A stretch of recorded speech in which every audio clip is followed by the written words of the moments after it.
and we're back for another episode of the Sports Talk Podcast, episode 4, and it's just us three this week. Unfortunately so, hopefully we'll look at getting some guests on in the future, but I'm glad to just have a chat to these two. How are you, lads? You get bored of us already, Monty? I prefer not to speak on the matter, Tolly. I wouldn't want to hurt any of your feelings. It's just a shame that the viewers back home didn't have the pleasure of watching what's just happened there with Monty tried to do the intro the first time. Ben, we're not including it for a reason. We could talk about his intro from last week if he's going there.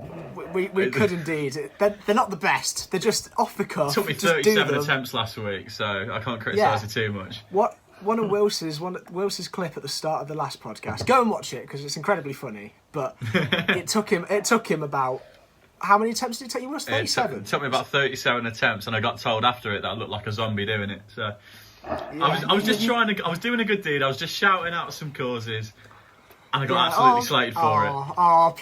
Play the sympathy card, why don't you? Man of charity, I am. I tell the charity card to get out of the slander. Classic. Oh dear. He always plays the sympathy card, bless him. But I think the best place to start this week's podcast, we're not going to do any waffling because let's just get straight into it yet again. And the most obvious place to start is, of course, UFC. Just explain. I'll let one of you explain to the viewers who didn't see it. But I think I'm Ben sure they all needs to did. explain after his predictions. My predictions, right?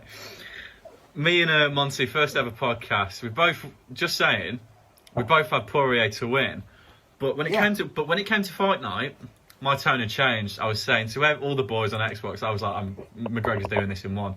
I backed him. I bought into all the hype. I did the worst thing you can do as a UFC fan, buy into the McGregor hype. Got down to watch it. In the first round, I'm thinking, something's not right here. McGregor's looking a bit too... Normally he comes out fast starter. In the first round, he wins it. Second round, Poirier knocks him out. I feel like crying. He was so conservative, though. Not even in the fight, but you watch all the build-up and, Conor was being respectful this time, so it's hard to judge compared to when he's trash-talking. Yeah. But at the same time, the energy's not there. Mate. You look at Conor from when he was on the rise, when he was humble, when he was young and he was earning decent money in the UFC, but nothing like he is now. And he was hungry, he would just obliterate opponents in press conferences. He would be cheeky, funny, and I didn't see any of that in the build-up. Mate. Yeah, it's a bit odd though, isn't it? How different it is on his almost comeback. But yeah, it looked like a different man out there to what we used to see. I was so sad watching that fight, just to see. It's like if you grow up and you see like your parents grow old, it's just something that you don't want to see. And McGregor is now in that phase where he's missed the golden days. The golden days are over now. McGregor's at the final stage of his career, and he's not at the level that he used to be, and it's really upsetting to watch. He's definitely faded, that is for sure. That fight showed it more than anything. I think it epitomised Mike Tyson's saying, which is, you can't go and do your hill sprints in silk sheets. You know, it's when you get rich, you lose the drive. And that's exactly why people... Did you see his yacht? Mate, it was Fight Island. 2 days before Fight Island, he was looking at the arena, sitting on his yacht with his son. Like Conor McGregor is big time. That's all whiskey money. He's getting people drunk to get that yacht, which, to be fair, is whiskey. I rate his whiskey, to be fair. I do. It's class. It's class stuff. Well, you wish you could be saying that about his performances. Instead of going on about his whiskey, you wish you should have said, McGregor had a really good performance there. But instead you're talking about his whiskey. That's the problem. I know. Focus on your craft, McGregor, mate. Focus on it. I know. He's gone from being this amazing fighter, this revered fighter all over the world, probably one of the most known sportsmen, if not the most well-known biggest name in combat sports. On his rise. Yeah, easily. 100%. The rise was unparalleled, and now he's just a bit like, now he's a businessman. I'm just gonna put the question out there. Where does this leave Conor McGregor? In the mud. I was going to say the same thing. In the absolute mud, mate. In the mud. There isn't anywhere he can go, realistically, other than fighting Poirier again, which I don't really think is going to happen. Well, Jake Paul, question mark? No. I think that's an embarrassment. Keep Jake Paul as far away from combat sports as you like. Just keep him away, because I can't have him come into the scene and emerge as like this big name when in reality he's a YouTuber, and I don't want to see him fight McGregor. That's like my combat sport hero going up and fighting Jake Paul. What, Jake Paul. Jake Paul's your combat sports hero, and he's He's fighting this guy called Conor McGregor. I've seen my combat hero. I have talks with Jake Paul about fighting him in a boxing match. It's not what you want, lads. It's a mockery, but it shows that Conor. I think Jake Paul put something out on YouTube afterwards about Conor now. The fight only being. He's only going to get 10k from it and stuff because Conor's name is in the mud. And as much as I disagree with that, because Conor's still a huge name. I mean, the guy has 40 million Instagram followers. You don't get that without having some form of success. So he will always be a big name. Of course. I just think this does tarnish his record, especially with UFC fans. You know what the you know the thing with McGregor is, you know when he came back and he was like, I don't need to fight. He doesn't need to fight anymore. But I was watching a few build-ups before the fight. It was well reported that when Conor would theoretically beat Dustin, he wasn't going back for the belt because Khabib's gone now and you don't know what's happening with the lightweight division at the moment. Conor was going to fight Pacquiao. That's what was set up. That's a huge money fight. But you can't go fight him now. After losing to Dustin Poirier, after being dropped out, Conor McGregor's never been knocked out in his career. He just got showed up by Dustin Poirier, a kid who he beat 7 years ago. If he was going to beat Dustin Poirier, he was going to then fight Manny Pacquiao for that huge fight. So his head was never in the UFC. It was literally a training fight for Manny Pacquiao, and he goes and gets knocked out. I know, and it basically makes the Pacquiao fight non-existent. Where'd you go? Because Pacquiao's a huge name. He's like, what is he? I think he's been a world champion in 8 divisions, which is crazy. That's just crazy. So people hate on Pacquiao because he lost to Mayweather, which was his huge fight of his career. But Pacquiao is still pound for pound one of the greatest of all time. And Conor now can't go and fight him. I don't think. No, I think Conor has. He needs to build up a UFC reputation again to get another big fight, which I don't see him doing. Because if he can't beat Poirier, then he's going to struggle to beat a lot of other reps in the bin, people. mate. His reps in the bin. But that's one of the things I wanted to address on this because I've seen a lot of things on social media. It's like I think I don't want to give him any more time on this podcast. But Jake Paul said you've lost to a bum. Now that's complete garbage. Poirier is no bum, right? Poirier is extremely good. He's the second best lightweight in the world, clearly in my eyes. He is. Clearly in my eyes. But he's done the opposite of McGregor. In the respect that McGregor, when he was young, was coming up through the ranks, he was showing everybody that I'm the guy to be, I'm the cash cow, and I'm this. Whereas Poirier now is a better fighter than he was when he fought Conor, obviously, all those years ago. It just showed. He's matured with age. He's like fine wine. He's like whiskey, ironically, matures with age, unlike Conor. Exactly. But it's a huge. It leaves the. I want to ask you two. Where do you think it leaves this lightweight division now? Because you've got Gaethje still at the top. I mean, he did lose to Khabib, but Gaethje is still the top dog, isn't he? Now Khabib's gone. Have you heard this lightweight tournament that's going on? It's a weird place. Have you heard this lightweight tournament that's supposed to be? I heard one of. Mate, absolutely legendary. I haven't. So basically, for Tolly doesn't know. I think it. This is BT Sport, right? There's BT Sport presenter called Nick Pete. Goes to Dana, who's like, I'm going to create my own tournament here for the lightweights.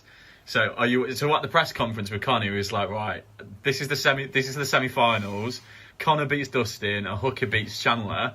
You'll fight for the belt. All of a sudden, it flips on his head. Poirier beats Conor. Chandler beats Hooker. And the lightweight division's left in what happens next? Because Poirier has to fight for a belt next. He can't not. Yeah. He has to, yeah. His name's on his resume. No, he's got to. You don't fight Conor. Yeah, You don't beat Conor McGregor and not fight. He's got Conor McGregor on his resume. Max Holloway, Gaethje. What names do you need next? Who else do you beat? He's beat Hooker. Huge names, absolutely huge names. Speaking of Hooker, his fight with Chandler, that was interesting because I expected Hooker to win. What a fight that was! Oh, it was a great fight, It was a good amazing fight. But it's stirred up the division. It really has because Chandler comes in, new Don, tears it up. Amazing, absolutely. It was impeccable. What a performance from Chandler. But I don't know whether that credits him having a challenger fight or a title fight yet. I think he still has to earn his stripes. Dustin's basically got all the cards, And he was asking in the interview, he was like, do you think Chandler should get the fight next? And he goes, no. You can't just come into the UFC, fight one Straight good guy who he's already beat. Yes, he knocked him out in the first round. It was clean as anything. I was watching the fight, I was like, that is clean. Like, he drops down. But he can't, I don't think he gets the. I don't think he gets the fight next. I think Charles Oliveira gets the title fight with Dustin next, and the winner of that fights Chandler if he can get through Gaethje. Yeah, set Chandler versus Gaethje up. Have an absolute war. That's a brawl. Have an absolute war. That'd be brilliant. One for the neutrals. The lightweight division obviously had a lot of like hype with it, with Conor when he fought Aldo.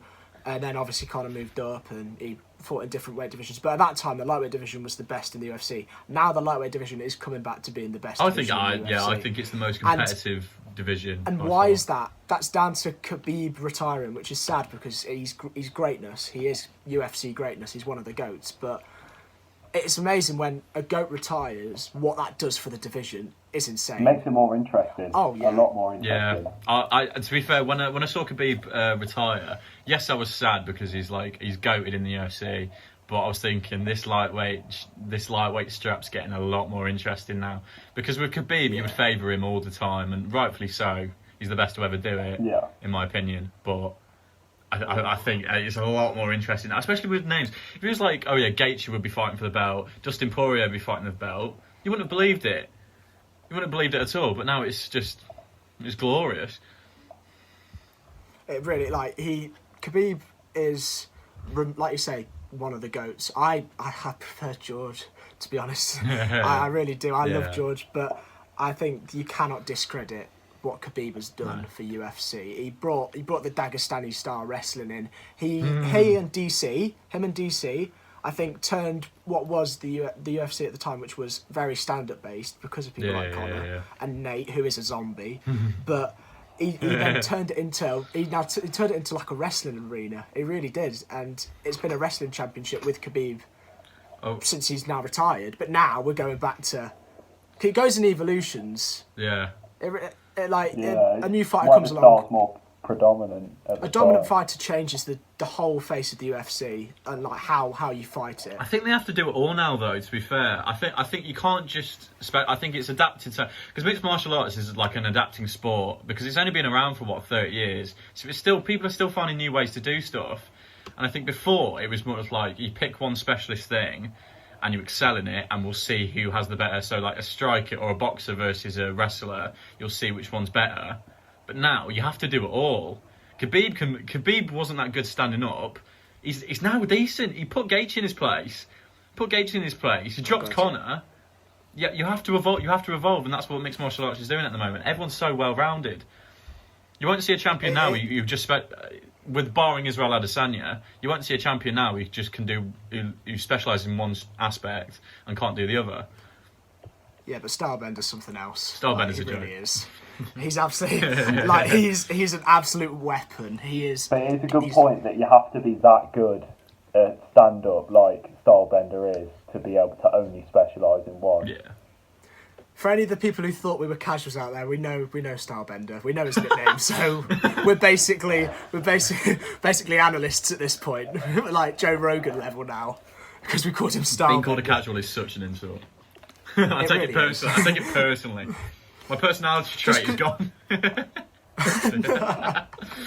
What, the 1975? Nah, Tolly is sports based. Sports based. But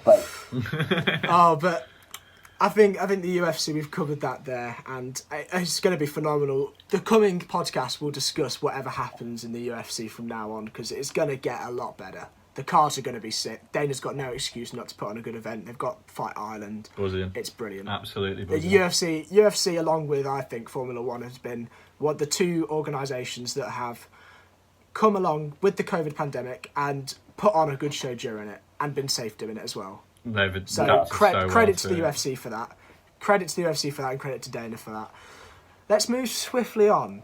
The UFC was brilliant, but another thing that I found brilliant this week was that Manchester United beat Liverpool. I know it was in the FA Cup, but they still beat Liverpool, and it's still a win. It's still a dub for anybody who is not. I wouldn't say bored of Liverpool's dominance because they are a good team. Bored of so Liverpool's you can't dominance? discredit it. I am. Yeah, I'd like. I want to see Leicester win the league Oh, again. and a neutral fan would love to see anyone have a good crack at Liverpool. To be honest, it's just so you don't give us slander on here. It's so you don't. It's just so you don't. I'm just brag. upset. I'm Brilliant. just upset, to be honest. Because since we started the podcast, Liverpool's form has dipped. No, I know. Really dramatically. I know. And I'm so happy because if we did the first one, the first one was okay, but if we did these coming ones, and Liverpool were still performing at the level they were before, we wouldn't be doing one. That's for sure. I think the first first podcast I called Pep Guardiola a fraud, and since then Klopp hasn't won a game.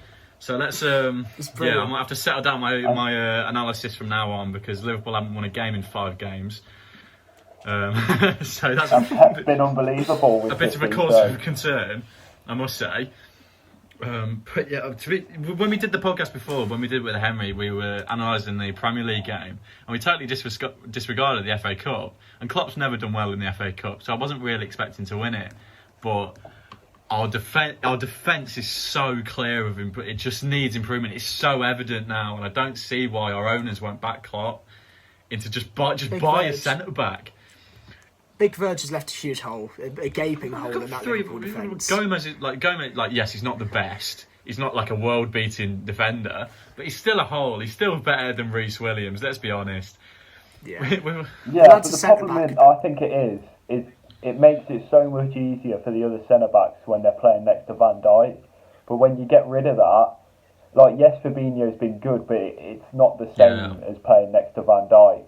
So even if Gomez was here, he wouldn't be performing as well as he normally does. No, and it'd be the same for Matip as well. So and you probably want Fabinho. You saw that when Gomez was playing with Matip, he wasn't good at all.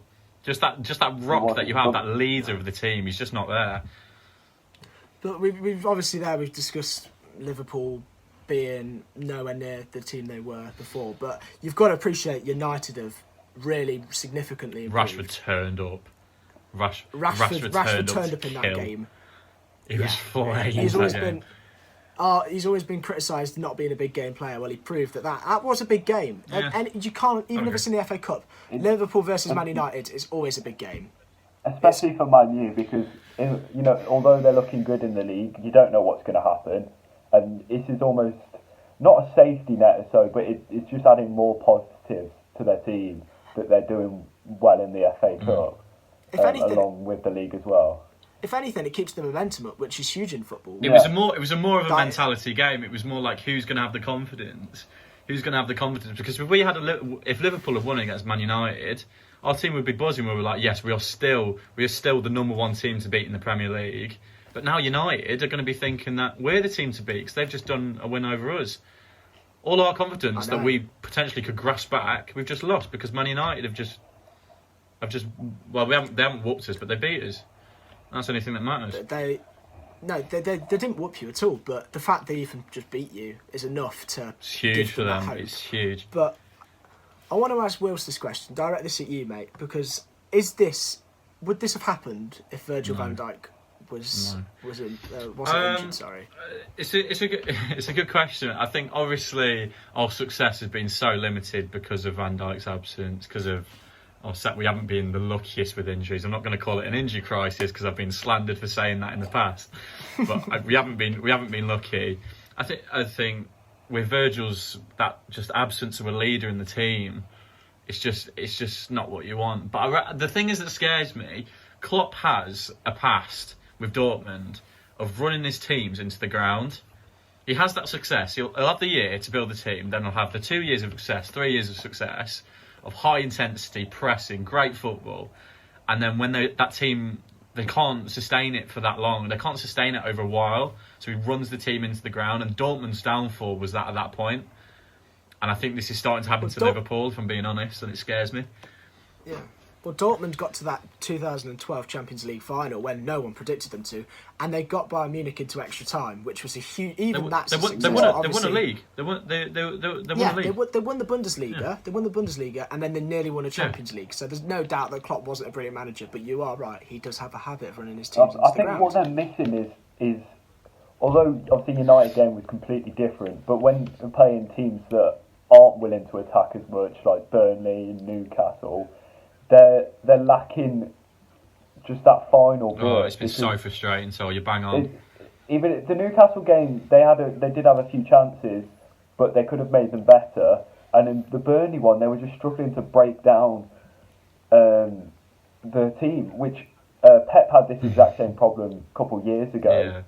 Yeah. It seems Klopp's running into it because Klopp does benefit with his teams having a nice open game where the pressing can work, the quick counter-attack, and skillful players can...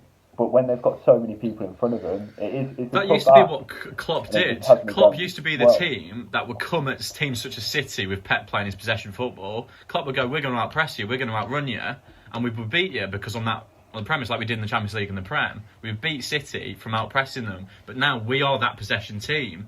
We are that possession team that fails to play the last ball to beat the teams that are going part of the bus. It's so frustrating to watch us pass around their box with 80% possession and not score.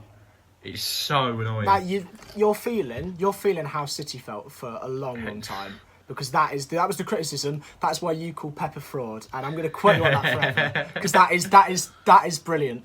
The next topic that I want to talk about is one that's close to Ben's heart, and it really will be. But it is that will United win the league this year?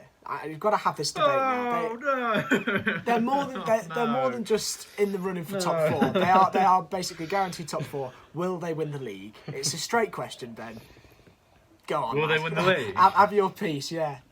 Right. The thing is, every time I've had faith in my boys, every time I've had faith in my boys, they've let me down. Liverpool have let me down. I said Pep's the best. Liverpool are the best team in the world.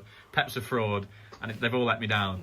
So whether I'm going to say that I don't think United will win the league and Liverpool will do it would be a brave prediction. To be honest, I see us doing it. I see Liverpool doing it. But if it's not going to be Liverpool, I see City doing it before Man United. I think the same. Yeah. But I think City are going to win it this year, just because of Liverpool's current form. If they don't pick it up soon, it's going to be. But you saw that with Man United's form. You saw United's form was the exact same as ours. It was awful. And then all of a sudden, if City just need to carry on the form, whereas Liverpool have to pick it up massively. But I don't think United are quite at the quality. I don't think they're quite safe at the back yet. What point are we going to stop saying that United don't have the quality to win the league? Because there's going to be a time when they win the league. When it gets better. It's getting close. But when does that stop? Because they're carrying on their results. They're grinding out results. Well, when I see them going to a Premier League match with Maguire and Lindelof at centre back, I don't have faith that they're going to get a clean sheet. No, neither do I, mate. But they're still beating teams like us, and they're still grinding out wins like Liverpool was doing last season. So why not? No, but I still think they need more to beat City to the league.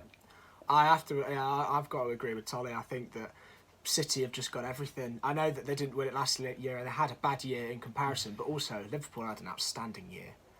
Any other year, it's the same with the season before that when Liverpool missed out by 1 point. Any other year you win the league. It would be the same with City last year. It wasn't a bad year when you compare it to other years, but because Liverpool was so good and so dominant, and they could grind out a 1-0 or a 2-1 when in the last minute you could get a goal like that. That's the difference between them last year. Pep was very good last year, but Klopp was just better. And Liverpool have had a world class 2 years. This is what I'm saying about Klopp running teams into the ground. 97 points. 97 points and then 99 points. Like, that is unheard of. It's the most combined over 2 years, isn't it? If I'm right. Yeah, it's the most combined, and it's the highest. It's the highest points tally ever to not win the league. That's like the ridiculous levels that we were talking about with that Liverpool and City team. That is a joke. It was no, but you've got that was a brilliant title run to the end there because it was like the last 15 games. I think they both won all their games. Oh mate, they won every single game. And it was like such pressure. It was such pressure leading up to those last few games, and it proved that Pep. I think that proved more than anything. Pep's not a fraud. To unquote. All right, leave it at. All right. God's Well, sake. he's going to be reminded of that for the rest Yeah. of So his this life. is going to be the whole theme of the podcast is Yeah. Pep's not a fraud. We're going to have a section called Pep's a Fraud where we just talk about City for 5 minutes. We're going to be like, that's going to be our football section. It's just going to be. I'm never going to do a Pep's hot fraud. take ever again. All right, I'm sorry. Hands up. I'm sorry. My bad. Whatever you seem to say on this podcast, Ben, doesn't happen. It doesn't happen. So might as well just not speak. You're the epitome of a comment. Yeah, well, that'd be good for all of us. But See you later, lads. you're, That's fun. you're the epitome of a commentator's curse. Everything you've said ever on this podcast seems to not come true. Apart from the Poirier thing, you said the Poirier thing that came true. Yeah, but I didn't even believe. then you reversed I it. did believe it at the time, but then I reverted my decision. I was like, "There's no way he's still doing it," and he You did. believe in Conor. I understand that, but it's funny because if you don't think that something's going to happen, you just look on this podcast. If Wells has said it, then it isn't going to happen. That's how you can predict the future. He's like, so sad, man. let's stay on the Premier League route because, like I said in the last podcast, we want to do more European football, but I want to get myself educated on it first. I have started to watch a bit more European football. Not that I watch a lot of English football, but anyway, I'm asking you guys to do your team of the year, 2020. Do your team of the year for the Premier League. Simple as, just name your team. Don't need any reasoning behind it. Not going to question it, but just. So you start us off, mate. You want me to start? Yeah, you start us off. I'm not the most sure on this one, but I'll give it my best crack. In goal, Wilson's already going to hate it. I've got Dean Henderson. But for me, I mean, as you know, I'm a goalkeeper. For pure shot stopping, he was above Alisson for Sheffield United. That's big. I've got That's Trent great. at right back because although he has stalled in this season, so from September to December, the other part of the season he was incredible. Van Dijk as well, he was amazing. He's the centre back. Sounds good so far. Sion too, from Leicester. Great shout. Because when he signed, Leicester weren't looking the best positions, and then all of a sudden they're a top tier team in the Premier League, and I think he had a big part to play in that. Left back, I couldn't go anything other than Robbo. I don't think in the Premier League. You might as well just say Liverpool's team at this point, Sally. I get it, mate. That's where it starts to cut out. I've gone for Ndidi and CDF instead of Henderson. I prefer not to speak. I just went through. And then centre mid, it's going to be unanimous that De Bruyne and Bruno are just different level. They're different gravy. They really are. And the attack, I didn't know where to go for attack. Other than Salah, I knew I was going to put Salah. So I put Vardy and Grealish. Grealish? I think they've both overperformed a bit. So why not? Yeah, just put Jack Grealish in there for the banter. I rate it. What? It's a funny podcast, this one, lads. It's a funny podcast. I get we're trying to boost the humour a bit. Let's not take the mick here, lads. Ben, if we were trying to boost the humour, the I would humour. have put Liverpool in 11. Yeah, that's extremely true. Go on then, Wills. Tolly's right. had his say. Ali Becker in goal. Alisson, levels above Dean Henderson. The fact you've even put Dean Henderson in that team is ridiculous. Alisson in goal, world's best keeper. Trent at right Just want back. to keep talking about him. Yeah, well, sorry, I just got to state my case, because Tolly's somehow put Dean Henderson in the team, even though he's not even starting for United. Let's move. It's the team of 2020. Team of 2020. I know it's the team of 2020, but otherwise Diaz would be. all right, we're just discounting October, November, and December. That's 3 months, mate. That's 3 months, mate. Alisson gets in. Trent right back, although he's team of the season 2020, but team of the year 2020, but you can't not have Trent in there. I would also have to agree with Tolly with Virgil and Sionsu. Absolute unit he is, Sionsu. Absolute unit. Fantasy team heaven for me. Robbo left back. You'll struggle to find a harder worker in world football than Andy Robertson. CDM. I don't want to just make this all Liverpool related though. Because it's going to be. No, because I'm gonna get the bias. I'm gonna get the bias shouts. So I feel like, but if I had another option, I would say Ndidi, but I don't want to copy what Tolly said. So I'm gonna go Hendo, De Bruyne, and Bruno, obviously. Absolutely world class. I thought you were thinking about that then. I was like, imagine that midfield three though.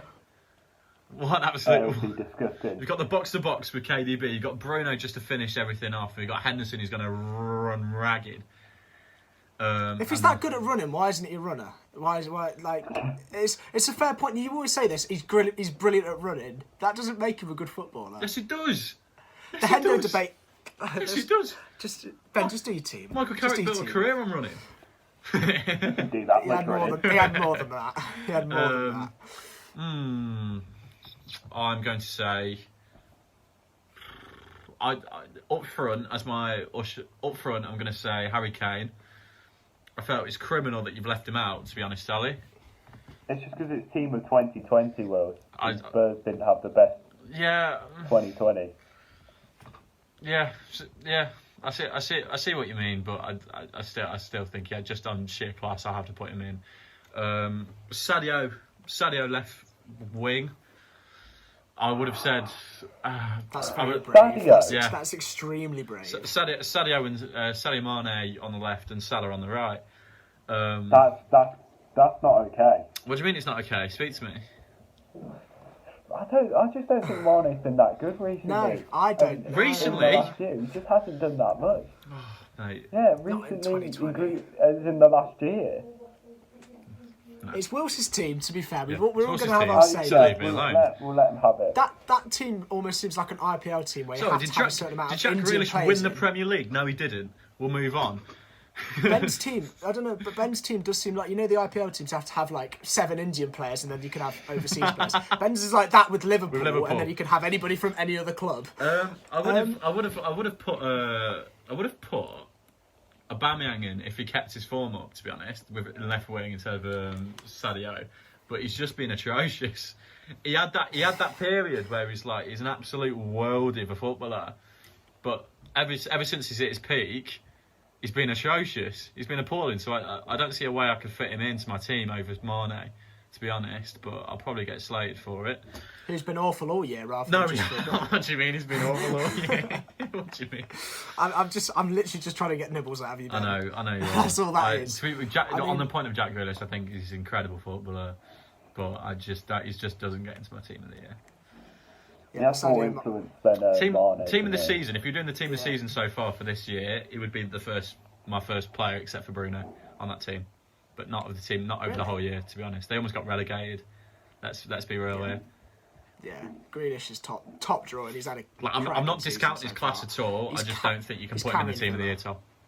That's my opinion. Well, people are saying Sadio Mane is the best player in the world. We've all seen the clip, but no one's saying Grealish is, apart from Aston Villa fans who just Aston think Villa fans who will overhype any Villa player whatsoever for no reason. Marvellous Nakamura was the biggest. Bang average footballers they call the best players in the world.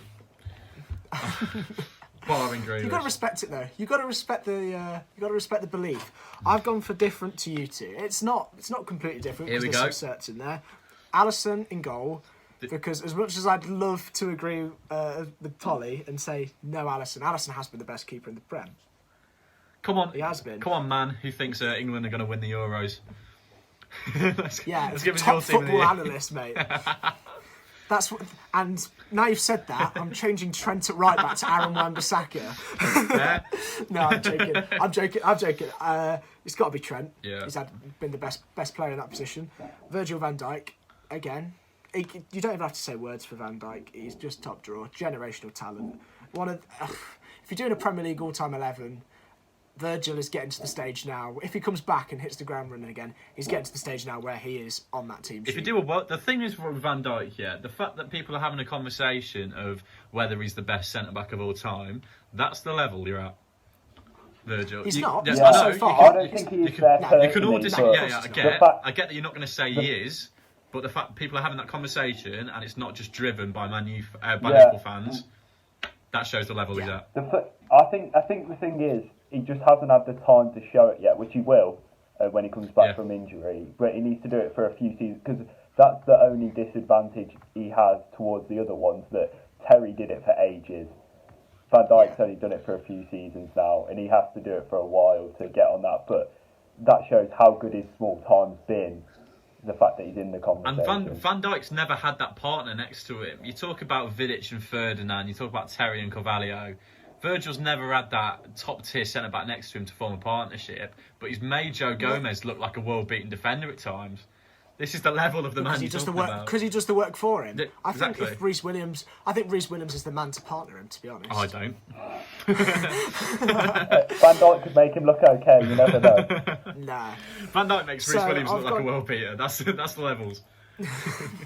I've gone with Wills on the back line. I've had to go Soyuncu. Amazing impact for Leicester. Absolute unit when he came in. Changed that defence. Yeah. Robbo, again, he's one of these players that is just in. There's no question about it. I've gone for a different player at CDM. I think it's one that doesn't get mentioned enough. I've gone for Souček. Ooh. Souček's a decent shout. I'm not sure for team of the year 2020. I've lost my mind here, boys. I've gone for it. My head's gone. I'm out there, My head's gone. I know it's your list, Monty, but Team of the Year 2020, I don't think he's on. Team of the Year so far, Team of the Season so far, definitely to shout. No, I think he's been yeah. so good in the last few months and he was decent before. Like he wasn't a really bad player before, but he's been phenomenal this season. The fact you can put him above John Henderson, Fabinho, and Ndidi. I'm not putting Hendo in. I think that's criminal. That you can put him ahead of three of those players. To be honest, but on my list, I've got Souček / Ndidi, but I'm no copycat, so. Yeah, you're not a copycat, but you're just blatantly wrong. This is the thing. This is the thing you don't understand. It's okay not being a copycat, but if you're totally wrong. Yeah. Anyway, I feel like I'm getting told off, like from a teacher. I should hang my head in shame. You should be. I'm not. It's a Liverpool fan, so you're okay. All right. I've gone KDB and Bruno. Shock. First names along with Van Dijk on the team sheet. Up front, I've gone with Salah on the right. Again, it's just he's been phenomenal. Fantasy team, he saves me. Yeah. I don't even do fantasy that often. I kind of make the team at the start, do the first few weeks. So does everyone, mate. Don't really. Yeah, exactly. But Salah's the only one that I've had in every single time, and he's just phenomenal. Harry Kane up top. H. Kane. Again, there's no need to even begin to explain that. And then on the left, I've gone for Jack Grealish as well. You can't even. No, okay, you can get Souček, right? Souček you can slander, but Grealish, he's been phenomenal. I'm not slandering Jack Grealish. I'm just struggling to see how you two have put him in the team of the year when he almost got relegated if it wasn't for a VAR, just a goal line technology error. I'm struggling, lads. But without Grealish, they do get relegated. Okay. No question. It's a bit. It's not even. Okay. It's players as well. It's not teams. It's not based on their teams. Also, I think Mane's influence has just been getting lower and lower over time. League, mate. Yeah.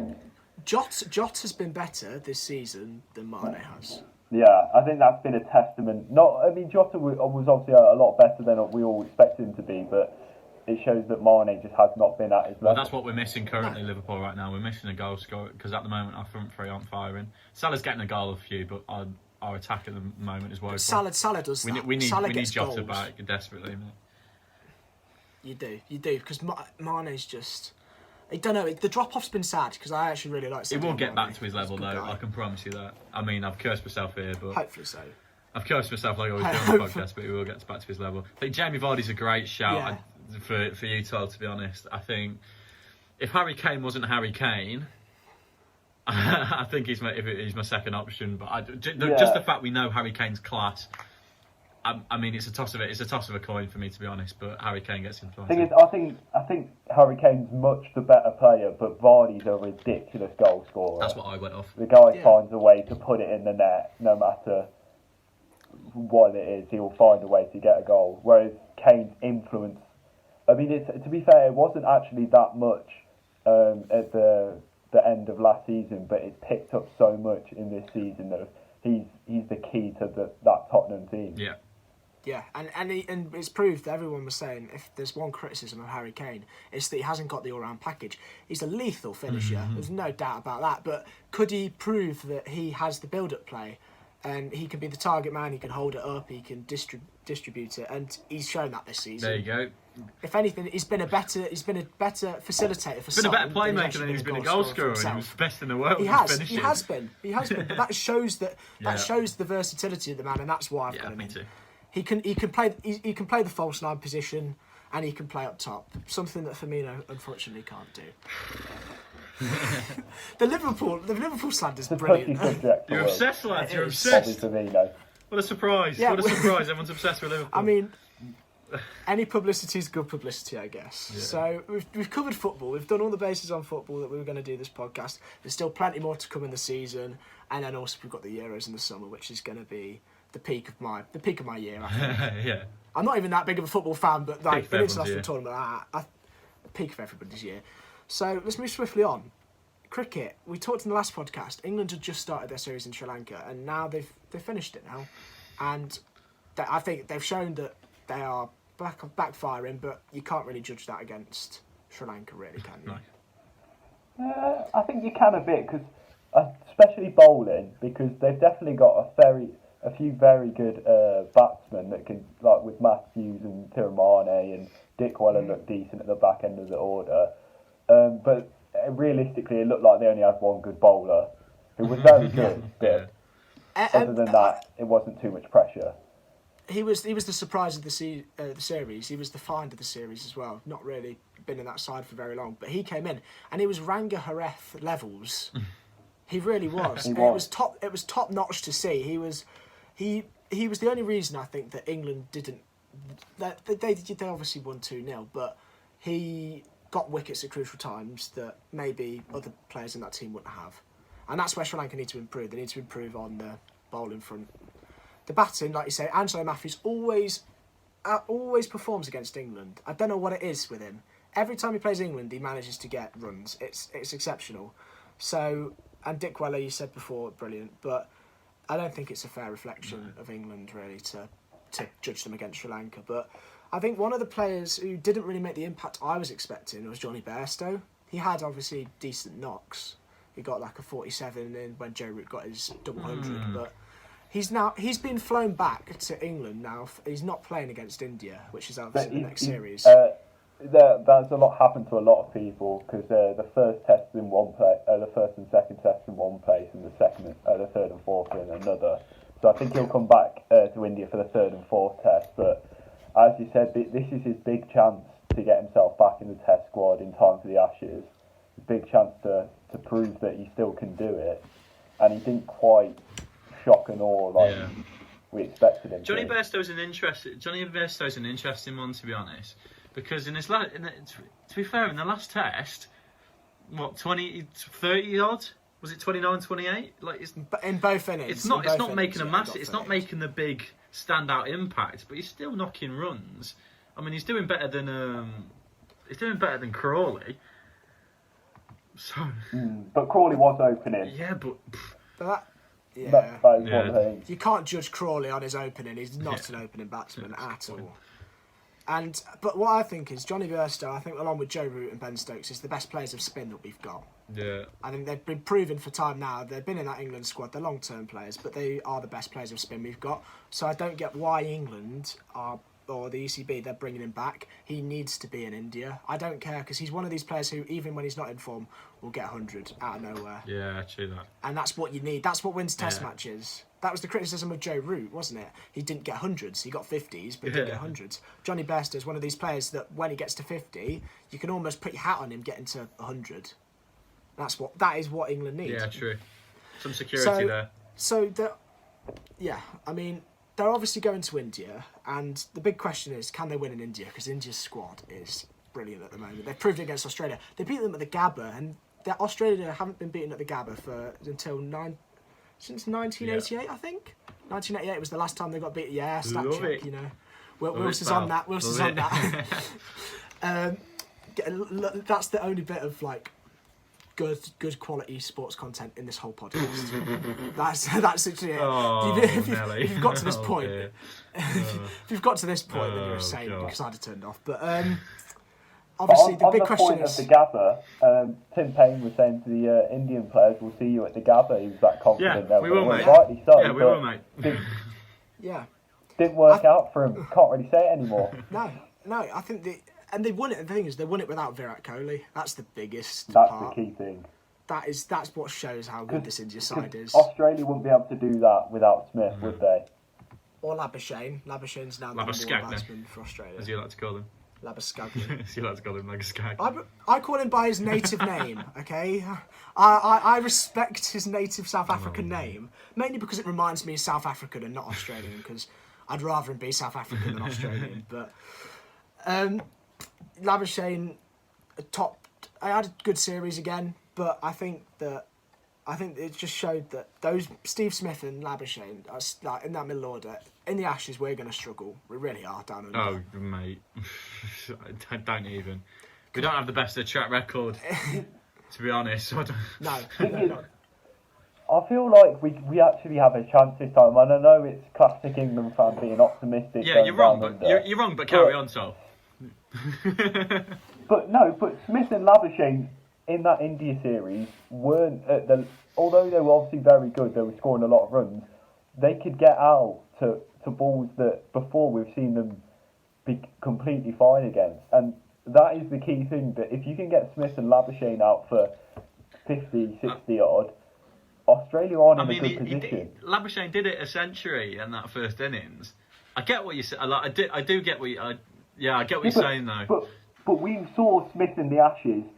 Every single time he got into the crease, we're not we getting were like, him we're going to struggle to get him out. No. He got 400s and a double hundred. In India, and India's bowling attack was basically not their first choice bowling attack. There was a lot of players missing, hope, I guess. And they were still picking up wickets. Yeah, but speaking of the Indian bowling attack, I think one player that really impressed me this series was Mohammad Siraj. Yeah. Is that how you say it? Mohammad Siraj? He was phenomenal. He plays for RCB in the IPL. That's where I found him, and he had a brilliant spell of like 3 for 0 in the IPL or something ridiculous. And I thought, he's a good white ball bowler. I didn't expect him to be this good at Test cricket. He's come in and he got a 5 for 73. Amazing player. So, I think the key to India is the depth. They have so many players, and the IPL has done that, hasn't it? Really, done that completely. And I mean, we're going to talk about England's opening team for that game in India. I think the first test is in Chennai. The first 2 are in Chennai. So Chennai is a pitch that's usually slow, but usually decent for pace to start with, but then slows up and becomes a spin heaven. So, what would your teams be, lads? I told you to write this down before the podcast, so there's no excuses. I'll let Will go first on this one. So you can copy off him this time? To be honest... No, I've got mine written down. You want England's team? England's team, yeah, for the first test. India, first You test. see, I haven't done my prep here, but... Of course I haven't prepped yet, but to be honest, my team's relatively similar. It's just always that question of who opens up for us. That is the question that we've got. So I want to know. That's the big. Yeah, I want to know who Tolly's got as his openers, because I was struggling there, but I was just trying to compute in my head who do we have to face it, to open up, to lead the charge. I don't think there's really another option than Burns and Sibley. Is it not? Yeah, Burns is getting through now. Sibley didn't have the best of series against Sri Lanka, but he scored runs in the last inning from we needed him to. Burns is coming back. I don't think you can't not pick him after what he's done. I might as well go through the rest of our team. You do you first. Go on. I've got Crawley back in at 3. So I think he can play well. It's just opening's not. It was a shoddy performance. Root at 4. For them opening up, to be honest. It wasn't good. Root at 4. I think he's just going to get better and better. It's better and better form, really, because he's not getting better as a player, because he's always been this good. It's just his form's tailed off a bit, but he's coming back up. Stokes back in at 5, because he's back in the team. I think that'll have a big impact, instead of having someone like Dan Lawrence. 6, I've gone for probably my first wild card, is Moeen Ali in at 6. So I looked at who we had available, and there's no Ollie Pope. And just to hear me out, Will, there's no Ollie Pope. Okay. And we know when you're in the subcontinent, you need spinners. And I think if I can, he's a decent spinner. I'm not a big fan of Jack Leach's spinner. You might have convinced me, to be fair, Tom, mate. You might have convinced me at 6. And he definitely can bat. And if there's a number 6, that's a sure thing you can bat. And also, for me, I want him to get game time so we know how good he is for future. Because as well, you could look at him as a number 8 as well if he's playing better than Beck when we're taking one spinner. 7, I've gone Butler. I was tempted to give Ben Folkes the gloves because I know Butler goes home after the second test. So Folkes is like almost guaranteed to play for to have the gloves for the third test. But I'm gonna stick with Butler, give him some time batting. Hopefully he can do something. Best at 8, who turned it round really, showing that he can genuinely take wickets, but it's in the most advantageous conditions. So if he can do it against the Indian batsman, it does actually show a bit more. 9, Archer, now he's back available. I think. You better hope he gets firing then. You better hope he's bowling at 90 odd. Yeah. I'm praying on that. And if he's not, then he gets out of the team. He's not going to be bowling his mad swing. Oh, that's... But also, what's the point of breaking his back running in India when realistically you're not going to do the same damage as you would in Australia or even England? When India's conditions for pace are so bad. The thing is, Monty, what I'm thinking is it's a long way, a good few months away from the English Test summer. So I don't want him sitting not playing international cricket. No, I agree. He needs game time. Okay, but if it doesn't work out in the first test, I'll drop him, pick another batsman, and everyone from Ali moves up one. But yeah, it is what it is. And then I've got Broad and Anderson 10 and 11, just because I think if the pitch has got something in it, Broad will find it, and Anderson's just world class that he can take wickets. He showed it in the first innings of the second test that he can still get the ball to do something when it's not going to do much. Yeah, I think Broad and Anderson are certs. Yeah, Broad and Anderson we should have Broad and Anderson. Monty, can I hear your team, mate? Right. Oh yeah, so then you can get the best of both worlds, and then you can make a decision on that. No. It's I want to see if you've disagreed with Tully, because I'll be honest. Put my hands up. I haven't made my list, which is poor for me. I'm sorry, but I want to hear who you've originally got to see if you disagree with what Tully's put. I've put a few wild cards in there. I'll admit it. I agree with Tully for the most part. Burns and Sibley. They've proven at the top of the order, both of them, now that they are here to stay, I think. They are England's opening batsmen moving forward. Burns was injured, that's why he wasn't playing. But Crawley then at number 3, because he did struggle, but he has got quality. And plus, I feel like he's shown more than Joe Denley ever did. Just getting that 200 showed that he's got more than Joe Denley ever did. I'm a big fan of Joe Denley. I love Joe Denley. I love Joe Denley. He plays a beautiful cover drive. Some of the cover drives Joe Denley played. He never scored a big score. That was his downfall.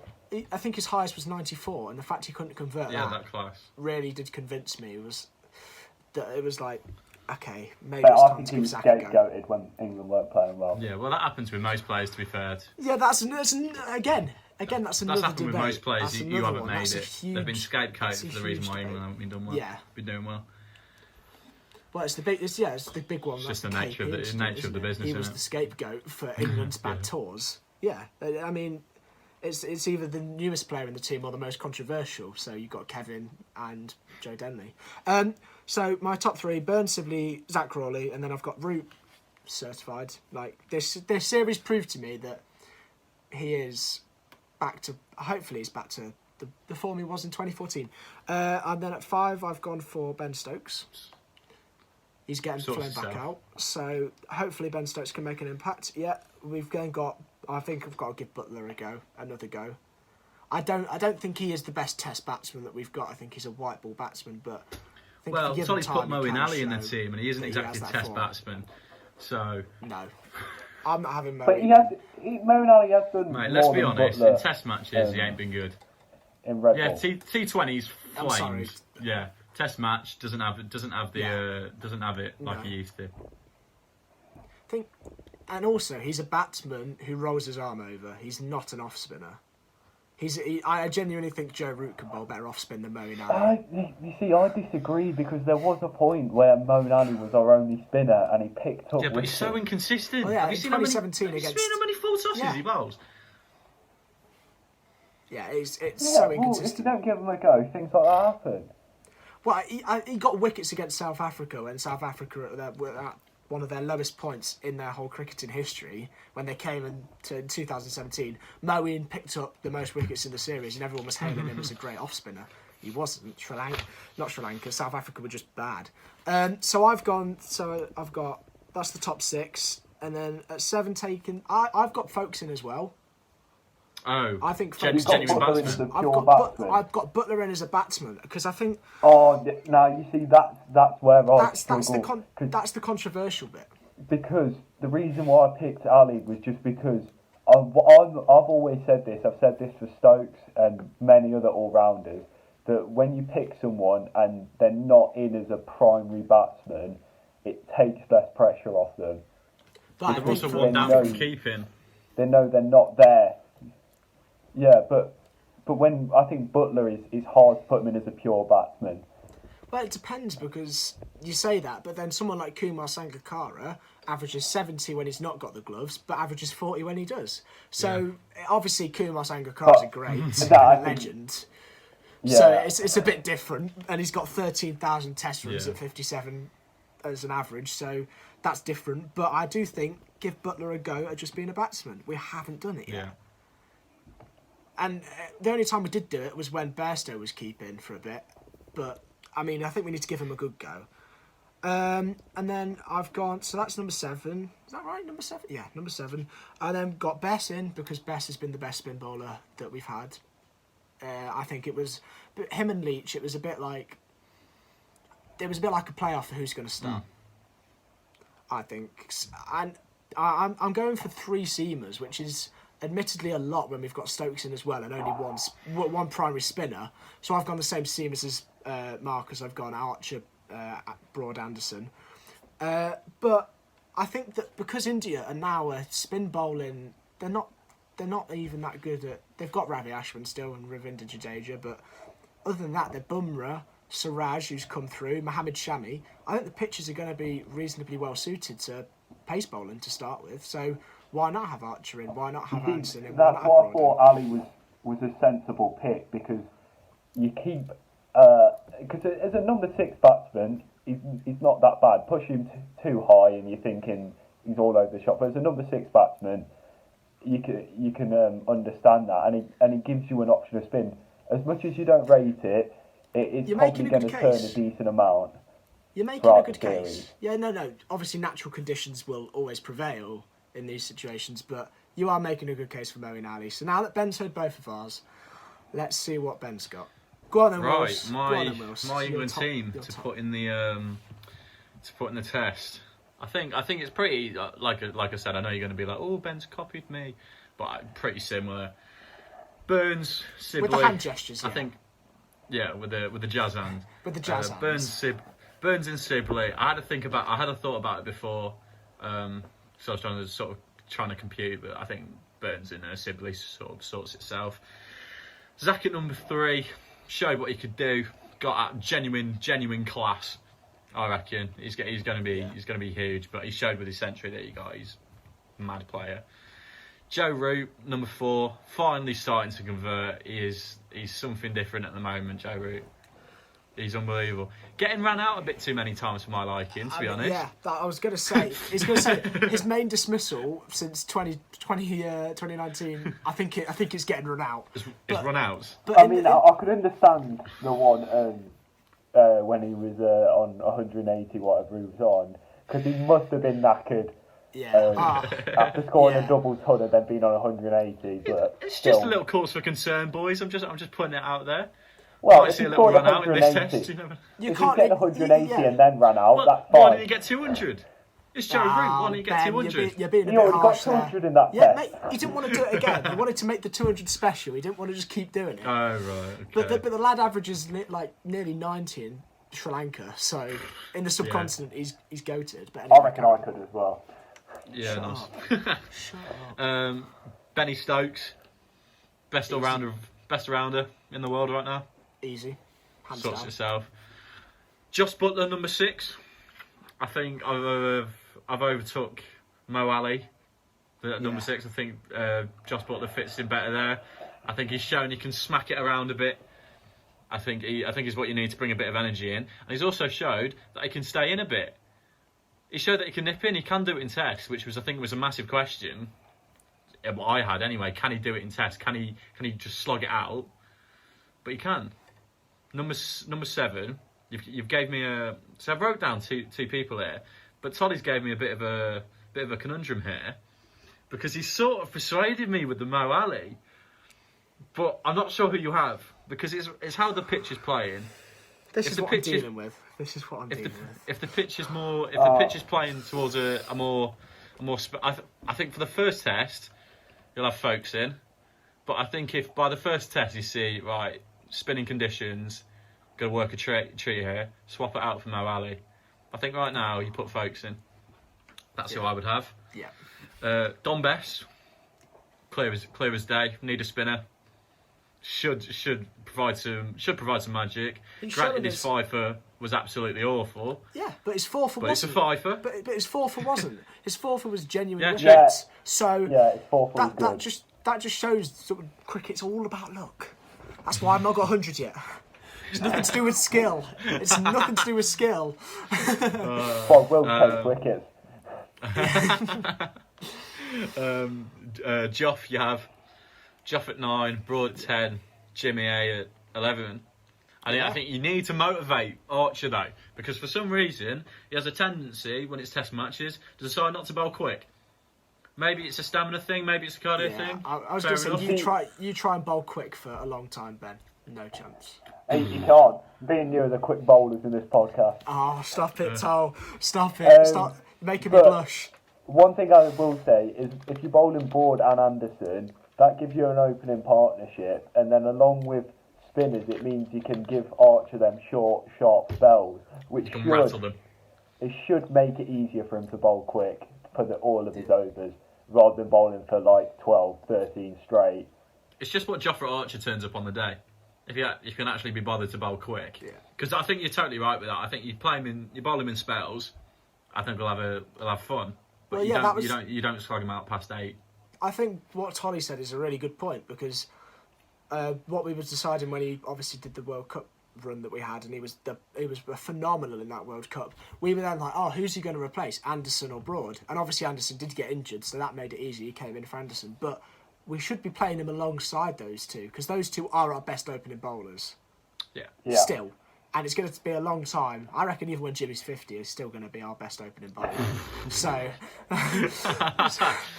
he'll still be playing when he's 50. The lad's got, I think he set a record this week, another stat for you. He set, I think he now has the longest time between fifers in Test cricket. I think he's like 17 years. Fun fact for you there. not what they wanted to hear, but so those are our teams for when we play India, and I tell you what, I'm really looking forward to that, lads. I can't wait for it. I can't wait. But another thing I'm looking forward to, I'm getting better at these segues now. Another thing I'm looking forward to is the Formula 1 season, right? So we've only got, I think it's 74 days from the filming today until the pre-season testing, and I just want to know, Hamilton hasn't been tied down to a contract yet. Like, this is ridiculous. You see, it is ridiculous, because you've got the best driver on the grid currently, not in a car. It's because they can't pay him enough. That's why. He wants more money. Sports Personality of the Year wants more money. Yeah. Greedy. Greedy man. It's a lot of money they're going to have to pay him if they do sign him. And it's that dilemma whether whoever you get to replace Hamilton, are they good enough to straight away compete and stop most likely Verstappen being on top of the Drivers' Championship, because Verstappen was very close to Bottas even with the amount of DNFs he had. Yeah, and that gap's only going to get closer. That gap's only going to get closer, but his gap to Hamilton wasn't something you could talk about because it was massive.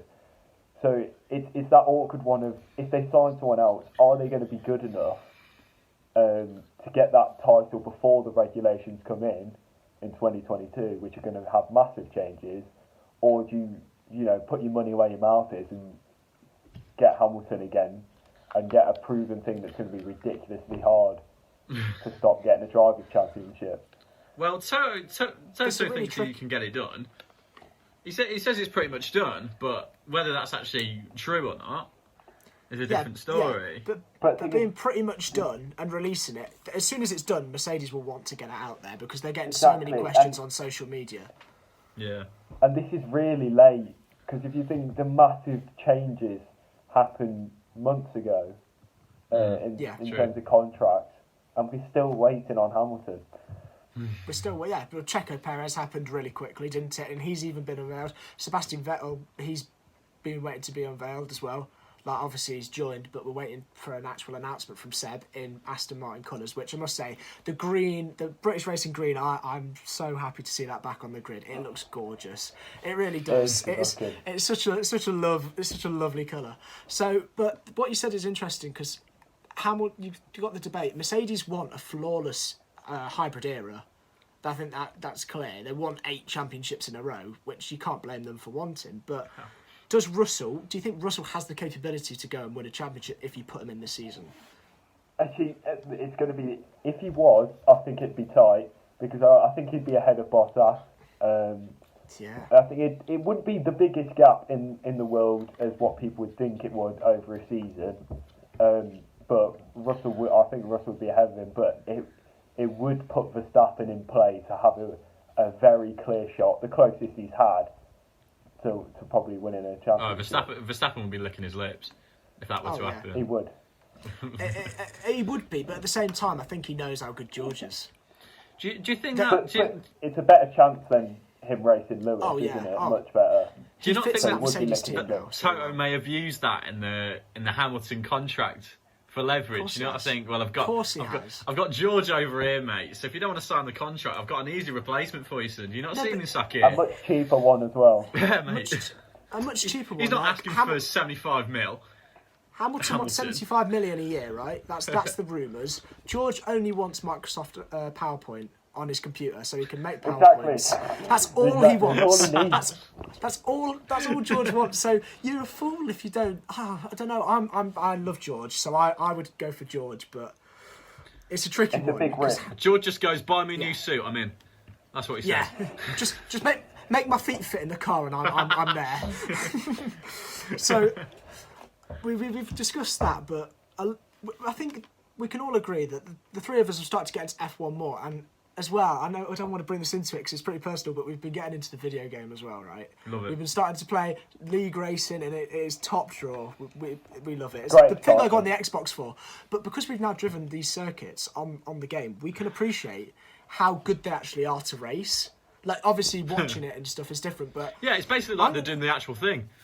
Yeah, I'm going to pose you a question. I'm going to give you 3 tracks that you would scrap from the calendar and 3 tracks you'd have twice.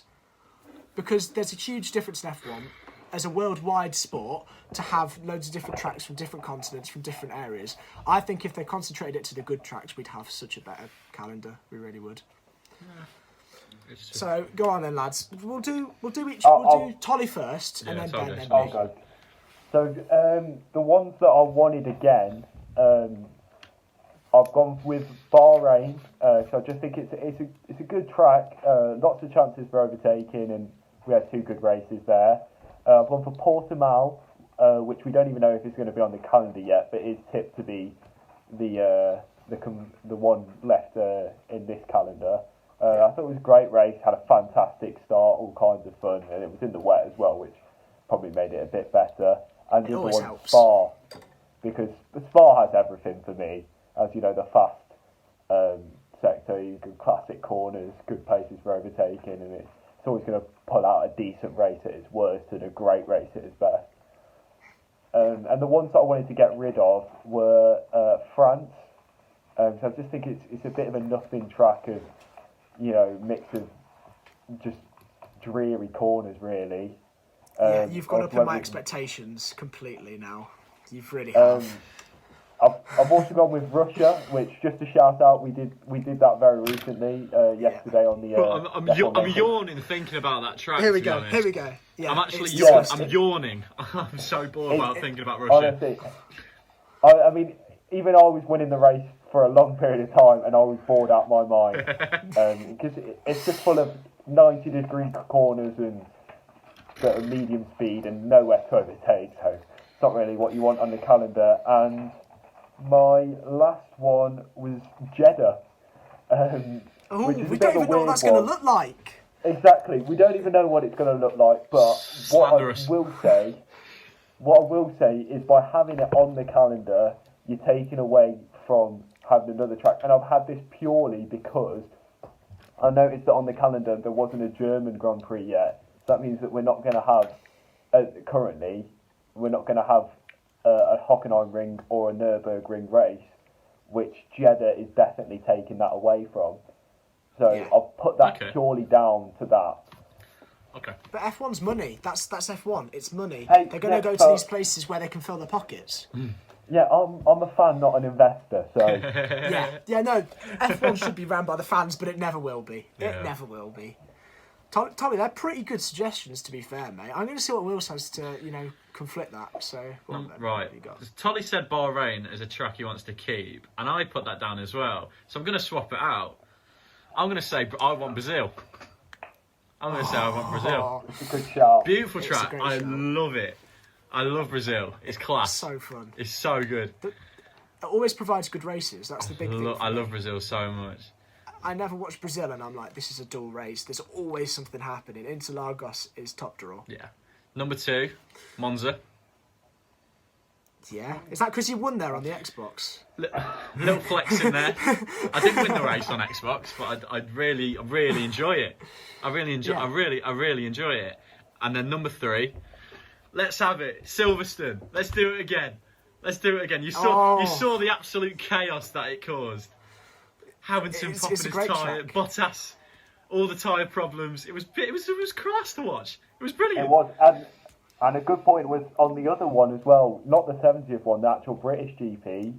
Hamilton had tyre problems again, and Verstappen nearly pipped him. So two great races. I was on the edge of my seat watching the Red Bull. On the comps, they were like 30 seconds away, 25 seconds away. It was brilliant. I was on the edge of my seat. I love it. It was great to watch. And then the ones to get right. This is going to be possibly a very controversial one for tracks to get rid of.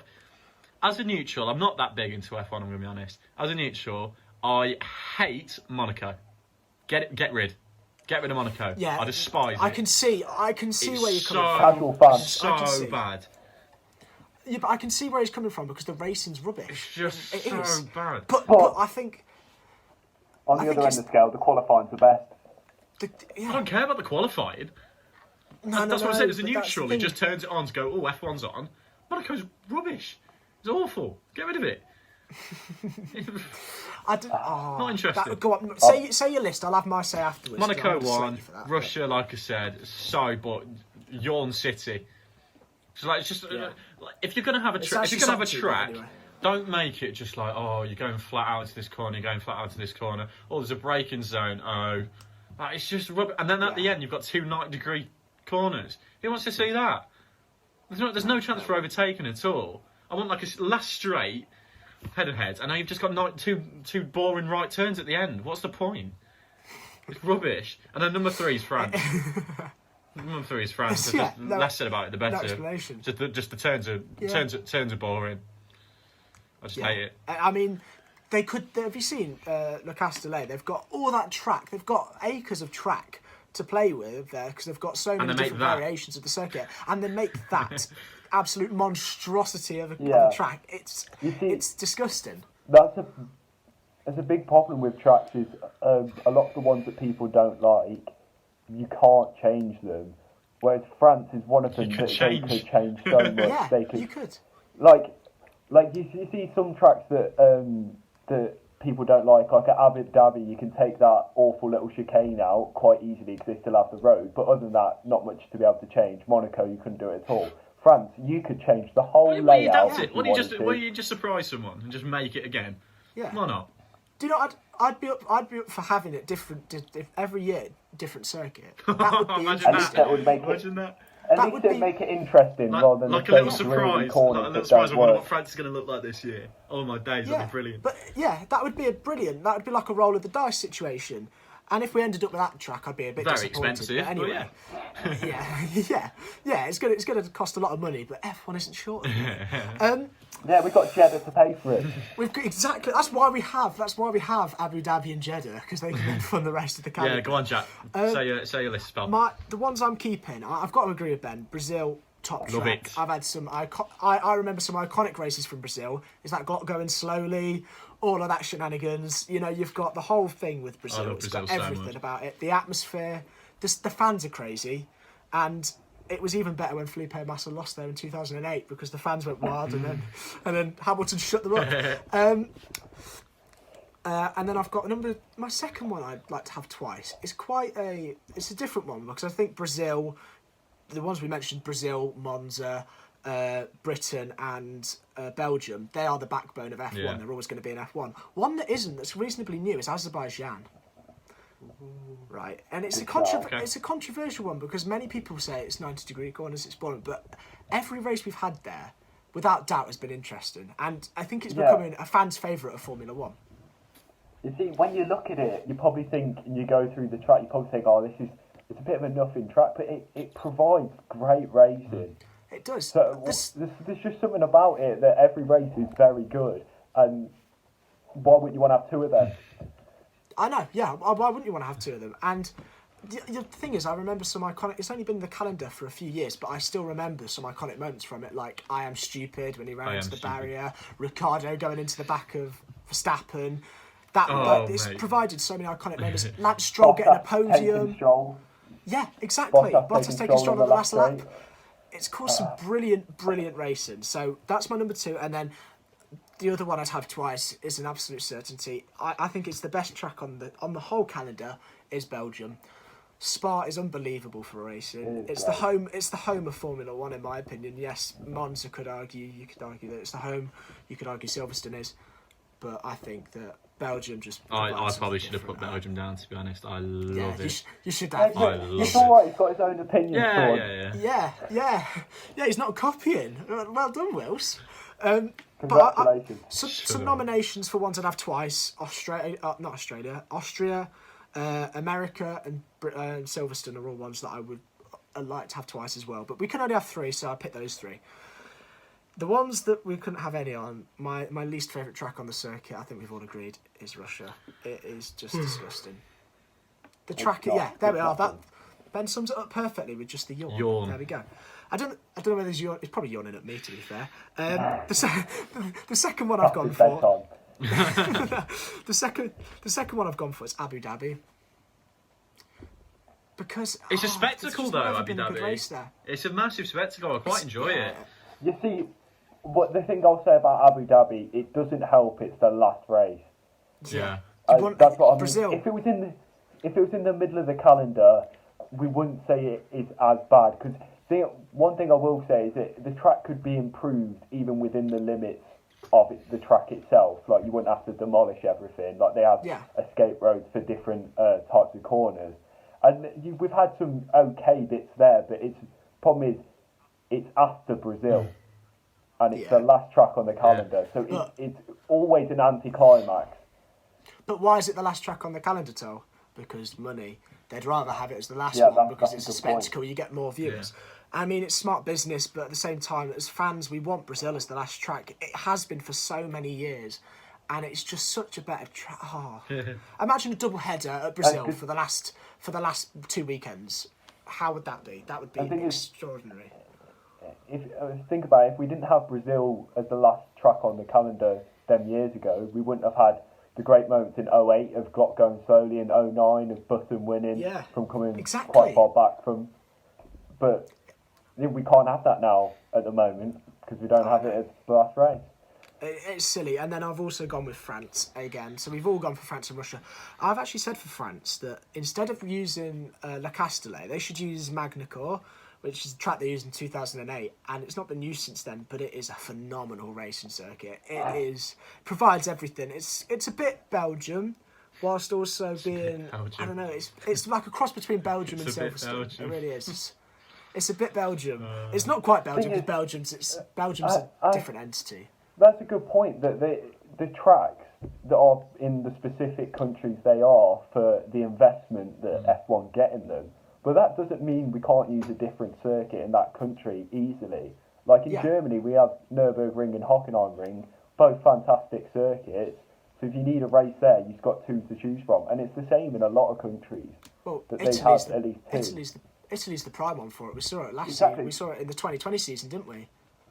Exactly. You know, we had Imola, Monza, and Mugello, and all of them were brilliant races, I thought. But so they're my three. I think we've done a good job there, lads. We've cracked through all the sports we were going to do. It's question time. It is question time. Let's start with the big one this week, which was Frank Lampard getting sacked from his Chelsea job. What are we thinking of that, boys? Henry Collins asked this question. Big fan of the podcast. Big friend of the podcast. Do you think he deserved it? I think he deserved it, but they gave him such a big investment as like 200 mil plus. That's the stupid bit about it. Specifically. And then don't let him build. Whether and it's looking like Tuchel's going to take his job. Whether Tuchel's going to, obviously he's going to want them, but how well they're going to fit him is a different question. Yeah. And that just seems silly to me because you've just then blind invested in what's your next manager. I think you give him an extra 2 months, say, and then if it's still looking bad, then well, we're not finishing anything good. We're going to cut our ties. But if he then picks it up, then we're gelling, we're getting somewhere. But I think it's just it's the cursed job, isn't it? It's the cursed job because they supply with so much money. So he's put the funding in those players to make them work. But then because Chelsea is so notoriously ruthless in sacking their managers, he's not been given the time to let those players grow and develop into the team that he wants. There's no style about it at all. But Roman Abramovich just sees him and he's like, "You're not performing. We're ninth in the league. See you later." And in the long run, that's not sustainable at all. They're only 5 points off Champions League places. So you look at it and you're thinking, yes, he's had all this money, but just because you spend big amounts of money doesn't mean these players are going to work and gel together. You need to give him the time. Any club in Europe would have loved Werner this summer. That's a guarantee. Liverpool were after him. Not anymore. I think other clubs were after him, and obviously Chelsea then got him. But he's underperformed, and it's been excruciating for Frank Lampard because he banked him. He said, "I'm going to put my hopes in you to be a goal scorer." And one goal in 10, and that was against. And Giroud and Tammy Abraham have looked 10 times better. They have. They've both outperformed Werner. I know. Exactly. It's silly. So I think that's our views on. That's our views on that. Frank Lampard should have been given more time. Wilson obviously doesn't, and Wilson's no. wrong. I think I see what. No, I just don't. I'm not surprised by it. Like Chelsea fans are shocked that he's been sacked. I'm not surprised by it, but I think it's silly to give him that much money and not invest in the manager. Like not give him time. I think the only thing that's slightly shocking about it is just the fact of who he is. Yeah, but. If it was just some manager rather than Frank There's Lampard. no friends in management, mate. Because there's no friends in management. Exactly. Yeah. But it is a key thing because obviously they wouldn't have wanted. I would have been so sad if it was Gerrard. To be honest, Yeah, he's Chelsea's greatest ever player. Yeah, he's got to get. Sorry, him in what at least club once legends every does podcast, City have? Just a quick question. Vincent Kompany, so Right. shut up. There we are. Next That's question. one. We could go Next- David right, Silva, next question. Aguero. So shut up. Oh, Next we don't have question. any history. Plastic. Ben Rodgers has asked us, who's going to finish higher? Aston Villa, Everton, Southampton. I love how he has. Ben Rodgers is an Aston Villa fan. I love how he hasn't said the big names there. I love how he hasn't said the Man Uniteds, the Cities, the Liverpools. He knows his level. Yeah, but at least he's point. for it. Because all of them teams were doing much better than they were last season, and also they're still performing. So I'm going to go with Southampton because I think that they have enough going forward. I think they're maybe 2 players short of being that a real attacking threat. But defensively, when everyone's fit, they're looking literally a left back away from having a top Villa are a centre back away in the league. Yeah. Villa are a centre back away. I think Tyrone Mings get rid of Mings. at the level he should be. Villa are a centre back away and one key player away from being a genuine threat. But I think the average level of the squad of Southampton's higher than Villa. Obviously, you've got the big players for both teams, but I'm a big fan of Southampton's defence with Walker-Peters, Vestergaard and Bednarek, and they showed that against Liverpool, that they were defending for their lives, and they're doing it well. Vestergaard's an absolute. I think he's an absolute joke for a player. Anyway, so who are you going to say? Just Ben goes with Villa. Tolly, you said Southampton. Is that right? Yeah. And I'm going to say Everton. Sure. Happy days. Just agreed. He goes for the out there one yet again. Another question from Charlie Spenlove this time. Another big fan of the podcast, big friend of the podcast. Who's the best pound for pound boxer in the world at the moment? Which is an absolute banging question, I must say. Christ. We're gonna let one of you two start because I'm just gonna go for somebody different. I've got a few names, but I'm gonna go for somebody different. Canelo Alvarez. There we go. And this boxer is going to be is going to be 10 times better than whatever Tolly says right now. I can guarantee it. Canelo Alvarez. He's done him there. He's done him. You two have both gone with Canelo. I'm going to mix it up. I'm going to say Lomachenko. Although Crawford comes close, I think Lomachenko's different gravy. Right, let's just get through these questions quickly. We had a question on one of our Instagram posts. Usually we put a poll out on Instagram. One of the posts, I can't pronounce his name. Not going to lie to you, but he asked, should cricket be in the Olympics? Yeah. Simple as. Yeah, should cricket be in the Olympics? Absolutely. And would it work Totally. in the Olympics? You see, now this is where I've got a key opinion on this. That's where I think the 100 is in the Olympics. Oh, that's a good shout. I love that. Because then you've got something completely different that's in the Olympics, which is completely different. So it's not like we've got a T20 World Cup, the Olympics is the same. We've got something completely different that's also is going to be even more palatable for non-cricket fans, which you need. All I'm going to say is if wall climbing's in the Olympics, cricket needs to be in the Olympics, and that's exactly what I would say. Yeah. 100 is brilliant. The 100 is the perfect format for the Olympics. Get all the casuals, get all the neutrals who aren't really bothered about cricket, and get them on the 100. Fast-paced cricket. What more could you love? Yeah. But the one thing I'm going to play devil's advocate here. But the one thing I'd say is that the 100's a complicated format for us to understand. Right? Yeah, get rid of I don't know.